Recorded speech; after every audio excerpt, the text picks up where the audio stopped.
Bom, então por que nós dançamos todas essas tantas músicas? Por que a gente fica com o coração na mão, não sabe que música levar para o festival? Ai, meu Deus, as pessoas estão dizendo que eu tenho que dançar só música cigana. Eu só posso dançar música cigana brasileira? Eu não posso dançar uma música flamenca, uma música cigana espanhola? Eu não posso dançar uma música russa? Eu não posso dançar uma música dos Balcãs? Na verdade, nós podemos tudo. E eu vou explicar o porquê desse tudo.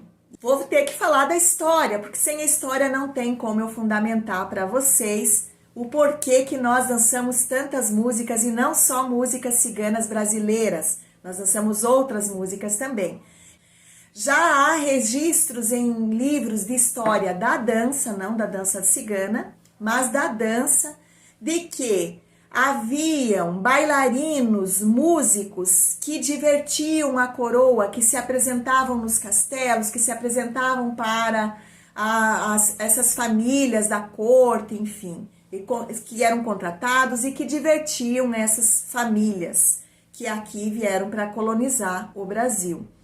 E dentre estes bailarinos, estes músicos, haviam também ciganos. Na verdade, sempre houve a expressão da música e da dança aqui no Brasil, cigano. Dessa forma, de uma forma bem tímida, né? Posso dizer, porque, na verdade, as danças e as músicas ciganas, elas eram mais fomentadas aonde? Nos núcleos familiares.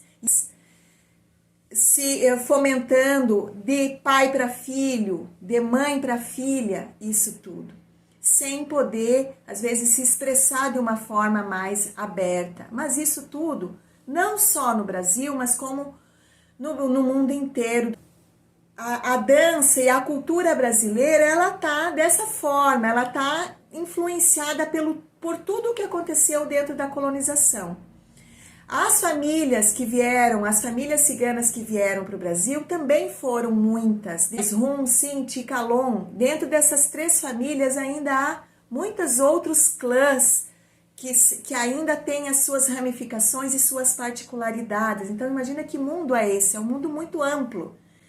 E essas famílias, elas foram fomentando a arte da dança nos seus núcleos familiares, da forma como lembrava, da forma como conduzia. Quem são essas famílias? São as que são mais ligadas à arte da música, a arte da dança, a arte circense. É dessa forma, são as pessoas que são ligadas à arte que fomentam e popularizam a arte. Então, e ali, por 1980, por aí, houve um boom da música cigana no mundo, não só no Brasil. Nesse tempo, na década de 80, por aí, ainda já haviam as famílias que dançavam nos seus núcleos familiares, que dançavam nas suas, né, no seu fomento familiar, ouviam músicas, quais músicas? As clássicas ciganas, as outras músicas ciganas, que são as espanholas, que são da onde fosse a sua origem.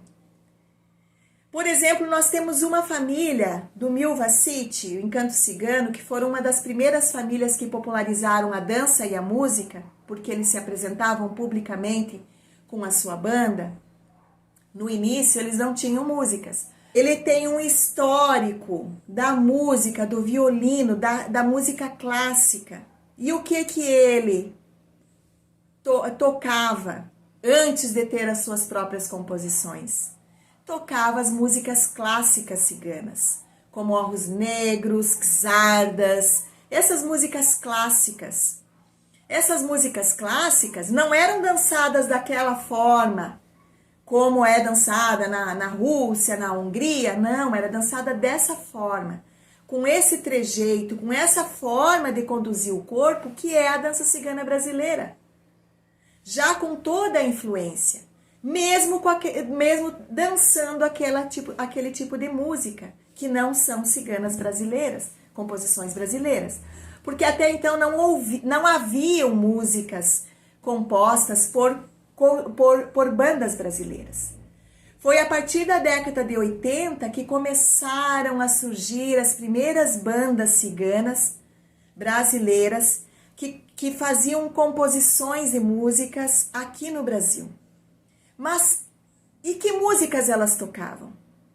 Tocavam músicas inspiradas em Gypsy Kings, em releituras, nas czardas, nas clássicas, nas músicas clássicas, que eu quero dizer, nas músicas que são cantadas em romanês também. Então, nós recebemos essa influência não só no nosso corpo, de todas essas culturas, né, de todas essas etnias, mas também a música sofreu essa influência. E hoje nós temos aí diversos compositores brasileiros, e esses diversos compositores brasileiros trazem na sua essência a essência do seu coração, que não é só uma influência, são várias influências. Uns mais para o espanhol, para o português, outros mais para a linha do leste europeu, outros mais para o português, e outros com uma característica muito grande brasileira. Já fomentando como se a música já fosse realmente brasileira.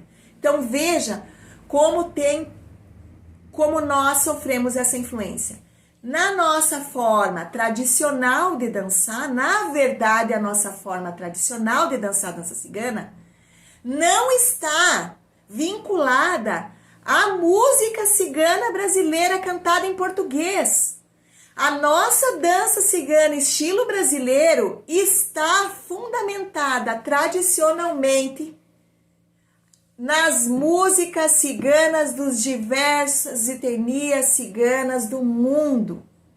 Então, por esse motivo que nós temos essa forma de conduzir o corpo.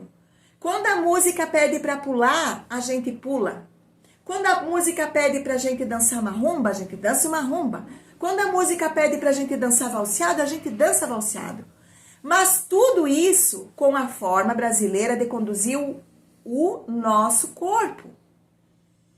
Então, na verdade, a nossa essência, o boom, a popularização que mais tomou conta do Brasil, que foi ali na década de 80 e 90, foi através das músicas das várias etnias. As outras etnias, na Rússia, por exemplo, a dança cigana russa, ela é dançada com músicas ciganas russas. A turca é dançado com músicas só turcas. As gauazes dançam só com músicas egípcias, só com músicas árabes.